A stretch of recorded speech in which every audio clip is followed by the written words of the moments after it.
I will talk about how can you enable this sign or know how you can do that on your Phantom app. So you just follow these ways, then it's going to work with you.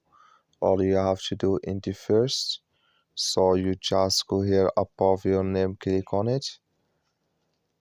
So when you click here on your name, it's going to take you to this list. It's going to show for you like this here. Then you go above this sign, click on it. When you just click on it here, it's going to take you to this list. It's going to show for you like this. So then you click here on security and privacy, just click on it here. Then it's going to take you to this list. Come here to use device authentication, click in this sign. Like you see, this color show for us. So here, if you want to, I'm going to add my button here. Then it's going to enable with you automatically when you add it on your Phantom app.